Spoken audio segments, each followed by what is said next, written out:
Doctor Babasaheb Bhimrao Ambedkar. ఆ జై భీమ్ వాళ్ళకి తెలియదు. చెప్పండి, వెళ్ళి ధైర్యంగా చెప్పండి, ఆ భీమును నిలబెట్టింది నీ రాజు. ఆ డాక్టర్ బాబాసాహెబ్ అంబేద్కర్ గారు కొలంబియా యూనివర్సిటీకి వెళ్ళినప్పుడు బైబిల్ స్టడీస్ అటెండ్ అయ్యేవారు. రూతు పుస్తకానికి ఆయన వ్యాఖ్యానం రాశారు. He was a practicing Christian. ఆయన ప్రాక్టీసింగ్ క్రిస్టియన్ అండి బాబు.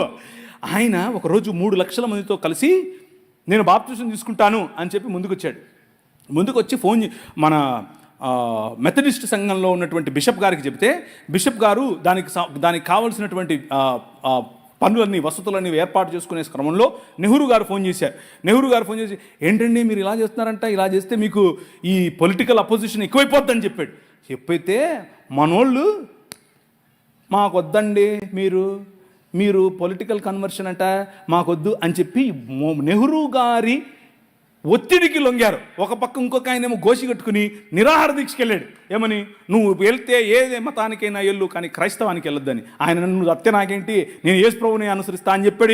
ఎవరు? డాక్టర్ బాబాసాహెబ్ భీమ్రావ్ అంబేద్కర్. ఇది నేను కొత్తగా చెప్పేది కాదు, ఇది హిస్టరీ. This is history. ఆ జై భీమ్ వాళ్ళకి తెలీదు. చెప్పండి, ధైర్యంగా చెప్పండి.